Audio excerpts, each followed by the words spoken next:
नमस्कार साथियों, economics preparation YouTube channel में आप सभी का एक बार फिर से स्वागत है। इस वीडियोज़ में हम कुछ कमिटीज़ करने वाले हैं जो आपके एग्ज़ाम में अक्सर देखने को मिलती हैं।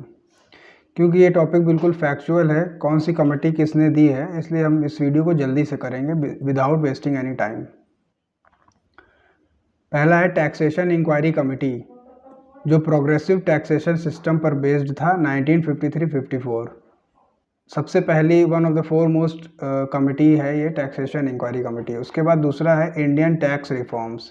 तो इसको कार्डर ने, निकोलस कार्डर जो इकोनॉमिस्ट थे, उस समय के बहुत फेमस इकोनॉमिस्ट थे 1956, उनकी अध्यक्षता में ये रिफॉर्म्स किए गए थे और इन्होंने कुछ और संस्तुतियाँ दी थी डायरेक्ट टैक्सेशन, इनकम टैक्सेशन से रिलेटेड। डायरेक्ट टैक्स है एक तरह से, wealth tax, gift tax, capital gains tax और expenditure tax.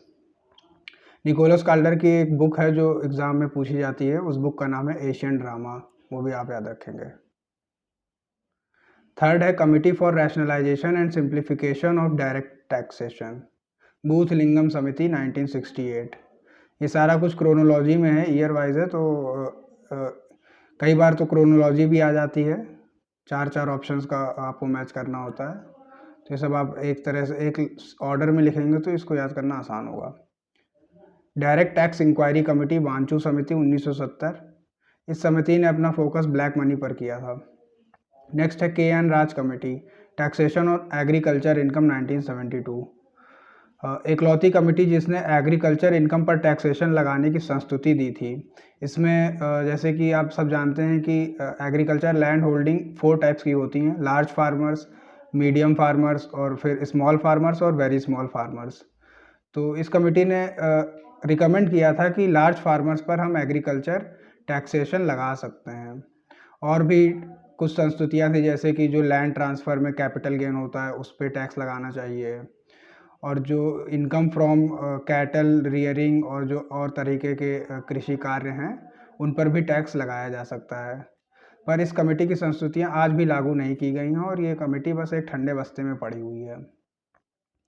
Indirect taxation inquiry committee, L K. Jha समिति 1977, इनडायरेक्ट टैक्सेशन से रिलेटेड था। फिर 7th है चौकसी कमेटी 1977-78। इस कमेटी ने सारे पहले के जो निकोलस कार्डर द्वारा दिए गए टैक्सेशन थे उनको कंसोलिडेट कर दिया था, यानी कि 4 टैक्सेस वो थे, आई से इनकम टैक्स, डब्ल्यू से वेल्थ टैक्स, जी से गिफ्ट टैक्स और ये 4th है ई से एक्सपेंडिचर टैक्स। फिर 8th है राजा चल्लैया समिति 1991। राजा चल्लैया समिति बहुत इंपॉर्टेंट एग्जाम में अक्सर पूछी जाती है, क्योंकि ये न्यू इकोनॉमिक रिफॉर्म्स के पीरियड में सारा टैक्सेशन रिफॉर्म्स इस समिति द्वारा किया गया था। फिर 9th है एक ही समिति 1993, फोकस ऑन इनडायरेक्ट टैक्सेशन। फिर 10th है Vijay Kelkar committee 2002, simplification and rationalisation of direct tax and FRBM act. इसके बाद भी कुछ टैक्सेशन से रिलेटेड कमेटियाँ हो जाती हैं, कुछ गवर्नर्स द्वारा लीड की गई थी उनको, जैसे एक रघुराम राजन द्वारा है और डिप्टी गवर्नर थे उन्होंने भी लीड किया था। वो कमिटीज़ को हम बाद में करेंगे। ये क्वेश्चन है जो यूपी PSC GIC प्रीलिम्स में आया था, लास्ट एग्ज़ाम जो हुआ था, और उसके GS पार्ट में ये क्वेश्चन आया था, ना कि इकोनॉमिक्स में। Which of the following committee was constituted for suggesting improvement in customer services for bank.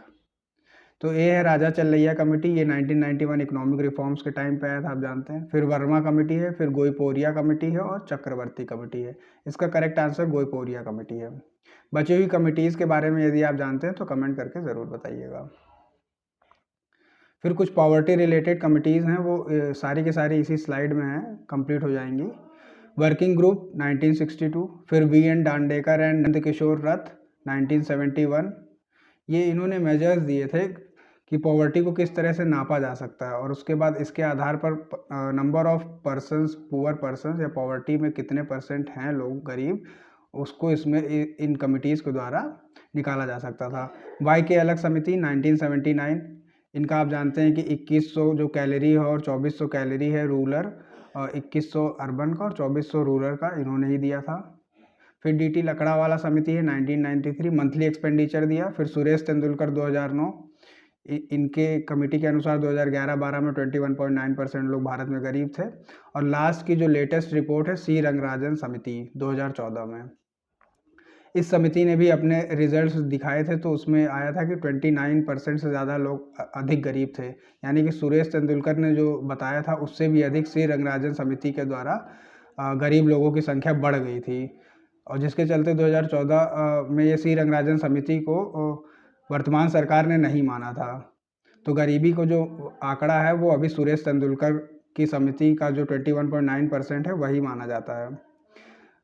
इसमें हमने बस ऐसे ही क्रोनोलॉजी दी है। नेक्स्ट एक वीडियो बनाएंगे जिसमें मेजर्स ऑफ पॉवर्टी में सारे इन कमिटीज़ ने कितना कितना परसेंटेज किस किस ईयर में दिया था वो लेके आएंगे।